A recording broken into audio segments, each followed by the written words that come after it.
everyone. Welcome to Little Steps Live, and thanks for joining us. So we're here now today with, my name is Stephanie, and I'm here today with Vandana from ITS Education Asia. And today we'll be chatting about the top trends in Singapore's education scene. So we're covering a lot of topics including things like applications, challenges for parents, right, as well, and also school movement and updates. So first of all, Vandana, thank you for being with us. Could you tell us a little bit about yourself and ITS? Sure. Yes, sure. So my background is in accounting, and then I was in the customer service industry for 10, 11 years, and then we moved to Singapore 13 years ago, and since then it's my passion to be in the field of education, and I've been doing this for about 7 years.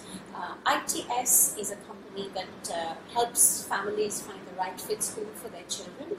So we help families from all over the world moving to Singapore or people who are in Singapore already find the school that best fits their child. So we do a lot of research. We look into the child's interests, profiles, and so on, and then suggest a particular school or curriculum for the family. Right. So we're very like a tailor-made niche service. Right.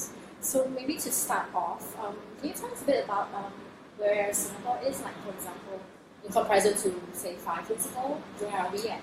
Yeah, things have definitely changed a little bit in Singapore now. One, there are a lot more international schools and many different types of curriculum that are offered as well. That wasn't there before. The waitlist situation has changed as well over the last few years. The other trend is that there are a lot of people looking at putting their kids into local schools, something that was not very common earlier. And another trend we see is that many people stay on in the region for a lot longer than they used to before. Right, okay. So maybe about updates on school movement and things like that in Singapore? There are some new schools, yes. Some of them very beautiful, big campuses because they're not in the city centre anymore. Yeah. So one of the popular ones, for example, is GEMS, which is a world-recognized brand, and our families that we've placed there have been very happy with them. With regards to schools that are moving, yes, and the reason is that the government has given them larger plots of land, a little bit further away from the city centre, because as you know, land is very expensive in Singapore. So for example, you have Chatsworth that's moving to a campus in Bukit and their current campus in Orchard will only be a primary campus. Then you have the German European School in Singapore that's moving to Dairy Farm. You have Global Indian, its 2 campuses will merge and then move to Punggol. So you do have some movement coming up. Right. And we've already had some other schools that have moved over the last couple of years that were really in the heart of the city, like the Sir Manasseh Meyer School and the Overseas Family School. So you mentioned interest in local schools. So can you tell us a little bit more about the differences between local and international schools? Definitely. The main difference between the local schools and the international schools in Singapore are that local schools mostly have Singaporean students and international schools have international students. In preschool, mostly families mingle, the international and the local, and they're all in similar kind of situations. Yes. And then when it comes to primary 1 or grade 1, as we call it in international schools, they kind of divide. And then you see the local students going into local schools and then the international kids going into international schools. However, many do want to get into the local system because the Singapore academic system is fantastic. However, given that there's a very small percentage that's opened out to foreigners, because the Singaporeans take up all the seats, and rightly so, you do find that because sometimes there is a lack of number of spaces to get into a local school, quite often in December we have a lot of families that come to us and say, oh, find us a school in 2 weeks, and of course we do help them. But the trend is definitely to go into a local school if you can, because the quality of the education is so good. Of course, the local schools are a little bit more academic, I would say, in the traditional sense. So if you're moving back to your home country where the level of academics is quite high, then yes, you would benefit from going to a local school. And international schools have a very different way, a different methodology of teaching. It's more relaxed, more kind of confidence, creative, leadership skills, that kind of thing. So they're both education, just different styles. Yes, that's right. So we've heard a lot about the difficulties, right, for expats and foreigners getting to local schools. So would you mind explaining like the phases or how actually they're supposed, what's the whole process like for them? So for foreigners, especially if you're not a Singaporean PR, your only phase is the last phase. So you basically wait till all the other phases are completed and then you get in. And of course, this is when you're looking at primary 1.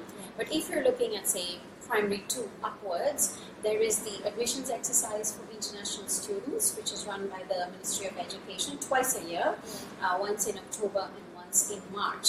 And kids can apply to sit for this test, which is basically a math and an English test, and based on that result, they're able to get into a local school or not. Right. So that's quite a rigorous entrance test. So the way to get into the system with that test is just to prepare really hard for that. Right. Yeah. And normally what are they tested for the test?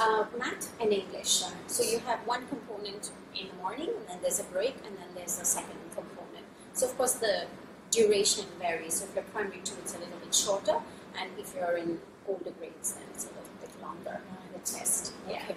Right. Okay, so let's move on to trends in learning philosophies. Right, so we've seen a lot of different learning philosophies that emerge. You know, the Waldorf Steiner school, That's right. the Reggio Emilia, Yeah. Montessori, which is Yes. most popular Yes. at this point. So what's the current trend now, things that you're seeing? With curriculum, definitely the similar Yes. styles as you mentioned. We do see a lot of people asking for the Waldorf Steiner and so on. People do like high scope methods. They like play based. It depends on family to family, to be honest. But a big trend now is bilingualism. So irrespective of the curriculum, everyone wants their child to, especially if they're at that 2-year age and the family sees themselves being in the region for a long time. Then of course they say, let's just go the Mandarin route, because this is a perfect time to catch them and get them into the language. So that's a popular trend in the preschools. I would say in the primary, secondary schools, the trend that people are looking at, and when you're in secondary school, you look kind of beyond to university. So we see a lot of families being interested in things like STEM programs, science, technology, engineering, math programs, robotics, after-school activities that can hone these skills. So that seems to be the trend that families want these days. So if let's say a child is to be in a preschool that offers bilingualism, it's probably attached to an international school, but thereafter he probably goes to a primary school or local primary school. He managed to get in. Do you think he would be okay? Do you think he'll be alright in that primary school? Definitely. Bilingualism, they say, develops both sides of the brain, the creativity side, which is really important as well. So if a child who went to a bilingual school went to a local school, definitely has an advantage over someone who didn't. So I'm a big advocate of bilingualism, because I think that if you can get another language, why not? Yeah, that's right. There is absolutely no harm in getting a second language. It's only advantages in every way. Yeah. And we're hearing quite a bit about this whole forest school curriculum, nature-based curriculum. Correct. Right? So any views about that? Yes, the forest curriculum definitely is something that maybe you and I did when we were kids without even realizing it, right? When we take our kids to the park and we play with grass and get them in the mud and get themselves dirty, that is really the forest curriculum in action for you without even knowing about it. As they get older, the concept of being one with the environment, learning from the environment and the outdoors playing a big part in your development all stems from the forest curriculum. Right. So for example, you have the Canadian International School that has the Outdoor Discovery Centre now, and that's very similar to the forest curriculum. You have preschools like the forest curriculum, preschool, you have the garden house preschool and so on.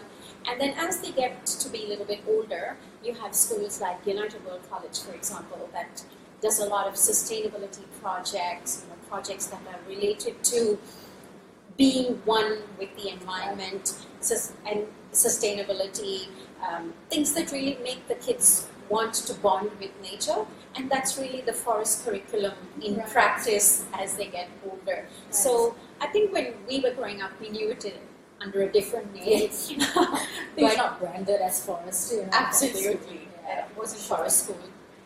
But that's basically the concept behind it. And being with nature has the most remarkably calming effect on many people. So it's a wonderful thing to incorporate into a curriculum, I think. Have you come across people asking you about that? Sometimes, yes, sometimes. I mean, we do get people who don't know about it, and also because there aren't that many schools that offer it. That's right. So, like the most popular one you mentioned is Montessori. Everyone knows what's Montessori. But Forest curriculum, not that much. But people are getting to be aware of it. Yeah, right. Okay. So now we'll move on to the nerve-wracking one, which is application. So application procedures and all, it can be really overwhelming, especially when parents have to go through interviews and first-time parents sending their child in. They're going to get a bit nervous and all. So do you have any advice for these parents? Definitely. I would say when it comes to choosing a preschool, choose it very wisely. Similarly with an international school, choose wisely. Think about the child, because at the end of the day, we believe in being child-centric. A certain school may not be what you want, but you know that it's perfect for your child. Please go with that. Yeah. With regards to trends in applications and how to go about it, the timeline is really important. You have to get your application in at the right time. If you're looking at some of the more local preschools, then get them in as soon as you have a baby, I would say. Especially if you want to send your child in when they're like a year old or 18 months old, then you must get your application in. If you're looking at a preschool in a big international school, then I would say maybe a year to 18 months is enough time for you to start looking at schools. I would say 18 months by the time you start looking, and then it'll be maybe 12 months by the time you apply. By and large, should be okay. Right. Some schools have application cut-off deadlines, so to make sure that you hit them at the right time, otherwise you're waiting another 12 months for the next cycle. Right. Yeah. What about local schools then, if they were to try and get into local schools? When would be the cut-off, or when's the best time? So for primary one, of course, we are in the last phase. Yes. So, you can apply a little bit later, but you will get to know only in November to early December. And so always have a backup school if you go to a primary school, because in case you get, you don't get accepted, then you must have some other place to go to. Yeah. If you're talking about international schools, and you were talking about, the application deadlines and so on, then it varies. Many times people don't know when they're moving to Singapore. They move here and then they say, well, we need a school right now. Right? So sometimes it's not very easy that way. Right. Okay. So actually we've seen families commuting over the border, right, over to Malaysia. So can you comment on this trend? It used to be popular some time ago, but given the fact that now Singapore has quite a good selection of international schools, the trend has reduced a little bit. The trend that we see, however, going over the border is those who do the day boarding in Malaysia, in Johor, because Singapore is very limited when it comes to boarding schools, and Johor has some good boarding schools across the border, for example, Excelsior, Marlborough, and so on. And so people don't mind their kids then going over the border to attend school, mostly for they go on a Monday and then they come back on a Friday evening, so kind of what we call weekly board. So they have the weekend with the family. Okay. Would you know what's the cost involved in that? The boarding is approximately, give or take, about 50,000 Sing dollars a year, so it doesn't come cheap. Families do it because they want the child to get used to boarding, maybe not send them all the way to the UK, have them close by, they see them every weekend or something like that. Again, not too often given the costs. So cost is always a factor. Yes. Singapore without cost. So now we have to move on to cost. So trends in cost for schooling. Can you just give us some comments on local versus international? Sure. So the average cost for a Singaporean in a local school is about $12 to $13 a month. It's not expensive at all. The government is fantastic. They really subsidize the education because they want all Singaporeans to be educated, which is wonderful. However, if you're a Singaporean PR, then you pay about 130 a month, which is already 10 times. And then if you're a foreigner, non-ASEAN, then you pay close to about $600. So it used to be a little bit more reasonable over the years. However, the price has gone up. 2016 was a little bit lower, 2017. I think there may be a big hike for 2018 as well, but it hasn't been announced yet. And then if you compare it, Stephanie, to an international school, for the same little 4-year-old, you will be looking at $2,000 a month. And then some of the top international schools can go up to about $3,000 a month. Yeah. So that's where you really see a difference in terms of pricing. Yeah, that's true. That's really possible. So in comparison to other cities around us, let's say for example Singapore versus Hong Kong, what are the differences in fees? What's the cost? Are we definitely more expensive? Singapore is definitely more expensive than cities like Hong Kong and KL, for example. The reason is that Hong Kong has what we call the ESF schools, the English Schools Foundation schools, which are kind of mid-range. Now in Singapore, you either have the local schools or you have the top-tier international schools. Recently, a couple of schools have emerged, which is what we call the middle-tier schools. But however, they have only opened with primary level so far. So if you're moving in here with a slightly tighter budget and you're looking at upper primary or secondary, there is nothing in that mid-price range, unfortunately, in Singapore. So it leaves families a little bit troubled, because if you have 3 kids, for example, it can be pretty expensive in an international school. Yeah. So Singapore is expensive when it comes to international schools. Of course, the local schools are fantastic if you can get in. Yeah, for sure. All right, so let's move on then to trends in special needs, because we keep hearing quite a lot about that in the news. And do you think Singapore is equipped? Are we equipped to deal with this, and do we have enough resources? Some of the special needs schools in Singapore, the government-funded ones, are again absolutely fantastic. Very good quality of care. Their specialists and therapists are really outstanding.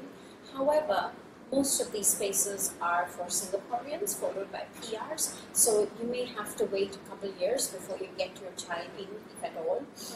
So many people do look at private special educational needs then, and that could be one of many ways. You could either homeschool for a few hours, and then you do some occupational therapy and speech therapy outside, and then have some social activities.